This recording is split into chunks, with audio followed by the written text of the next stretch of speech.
Here's the basic cutout. Now we're going to shape it with the Dremel.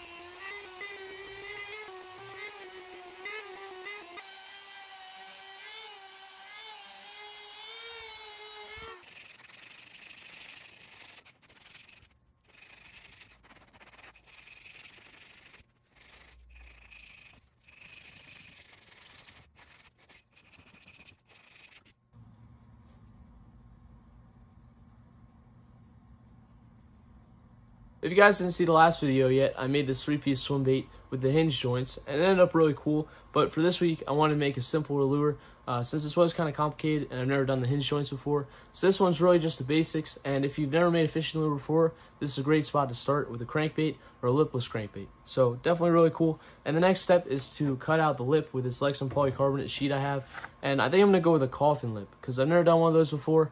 And I've made circle lips and the traditional lips as well before. But we're going to go with a coffin lip for this one, see how it looks, and should end up pretty cool.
So that's always how I make these little eyelets, and they end up working pretty good.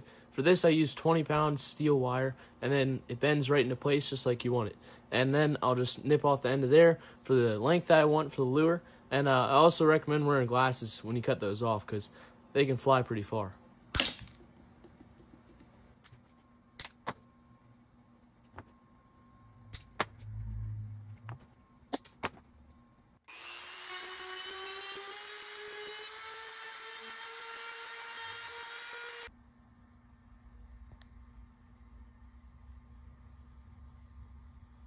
Alright, we got the lure all set up to be able to test out where the lead should go. We're going to be using the hot glue gun method where you add some hot glue to the bottom of the weight, stick it to the lure, and then you can test out how much and also where you want the lead to be placed before you install it or even have to drill into the bait. So it's a really cool method. I've used it a bunch in the past, and none of these things are in permanently. I just set the hooks on there, but that's important to add to make sure that you have a pretty accurate estimation of where the lead should go. Same with the lip. I didn't install that yet, but I just put that there just to be more accurate. So let's give it a dunk. For this lure, I don't want it to sink. I just want it to be almost completely underwater, but have the top out yet. So hopefully this is enough lead. All right, that was pretty good. Good amount of lead, and then it has a quick snap back to the surface, which is what I want. So that way you can kind of crank the lure down, and then it can snap back to the surface, and hopefully have a pretty cool looking effect. So then that lip will help that to snap down too and under the surface there and have a good crank down. So that was pretty good. Something that I used to do in the past was overload the front end with a lot of weight. So for this one, like this, when you drop it, it's really leaning exaggerated frontward. So that's all right, and you still could get a good action, but I just found that if you keep the weight more centralized and have a more evenly balanced lure, it has a much better and consistent action than if it sinks like that. So just drill the hole out there from where we tested the lead, and this will slide right in there, and I'll seal over it with some baking soda and super glue, and it should be pretty good.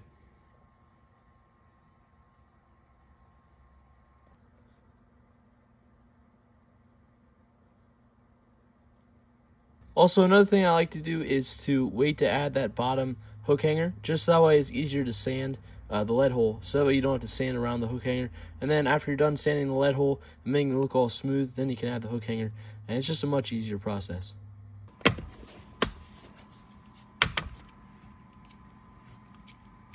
For today's lure, I'm going to be incorporating this masking fluid. It's really cool. I've seen marlin baits use it in a lot of ways, and it ends up looking pretty neat. So we're going to start with a base coat of white, and then I'm going to use some other colors like this Wicked Metallic Fastback Green and go over that. And then we're going to use some of this masking fluid to make some patterns over the lure, and then finish it off with a bunch more scales and other colors, and then eventually peel off the masking fluid to reveal the cool looking blue color underneath. So should end up pretty cool. Base coat of white.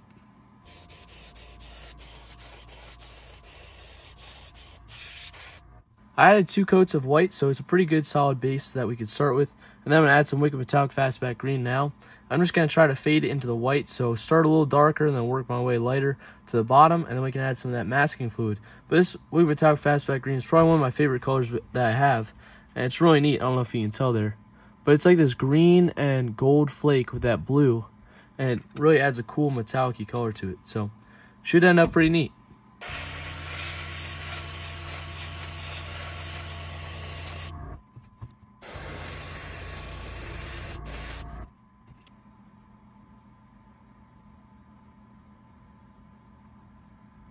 Now for the masking fluid, and I've never used this before, so hopefully it ends up pretty neat. I have high hopes for it, and I think I'm just going to add probably 4 stripes on each side. I think that'll look pretty neat. I'm just going to make them kind of sporadic looking, because I think if they're just straight lines, it would kind of be unnatural. So we'll try that out, and hopefully it ends up pretty cool.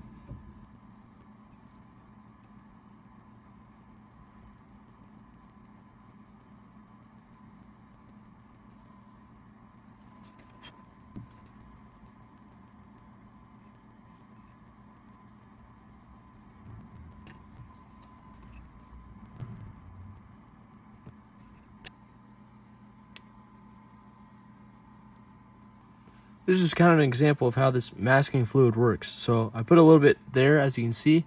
It's kind of shiny there. And so we'll spray paint over it, airbrush over it, and then you can just kind of run your finger across, and it'll peel off all that fluid.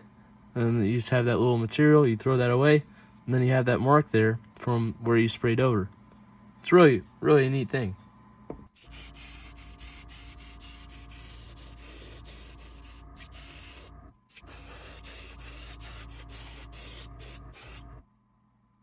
So next I'm going to use some of this red here, and I think the red will look really cool with the blue, and I already picked out some cool red eyes to use for the finished product. So I made this stencil here, and just kind of a sporadic pattern, so I'm just going to go with the airbrush along that pattern there with the red. I think it'll add a pretty cool touch.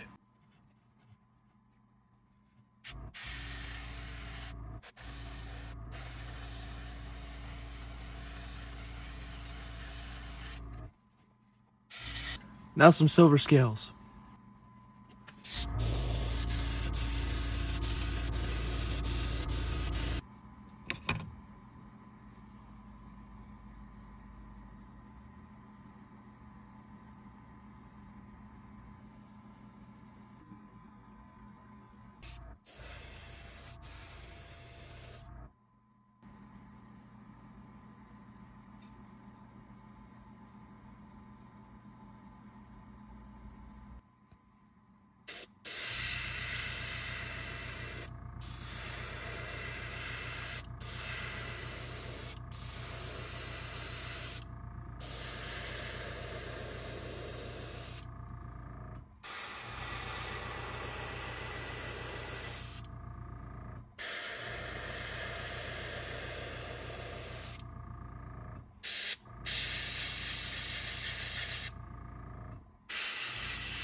Now white over the gills.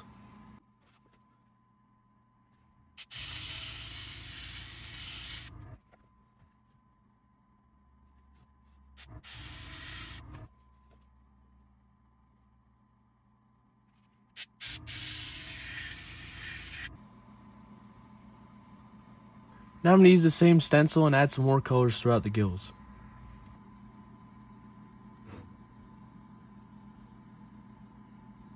Now it's finally time to peel off some of that masking fluid and see what it looks like. Alright, I'm going to start on this side. I hope this works. It's coming off. Look at that. That's awesome.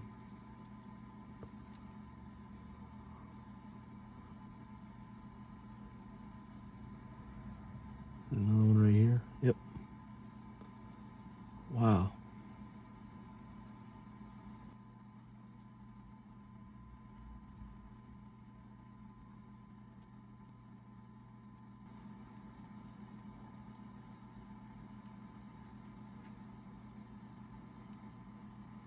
Look at that. That ended up pretty cool. Unfortunately, it got a little bit of the gills, but I don't think it did too much damage there, so it looks pretty neat.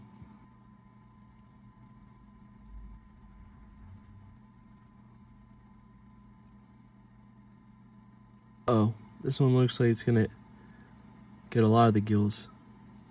Not too bad. Yeah, look at that. It's pretty cool. I'm gonna go back over the fin there with some more paint so it doesn't look so unnatural. But yeah, it's pretty cool.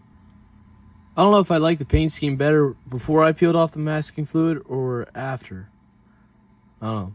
It's interesting. I'm glad I tried it out, and I'm definitely going to use it in the future for more things. Maybe like a musky lure. I've seen a lot of people use masking fluid for that just because of the patterns they have. So yeah, it's pretty cool.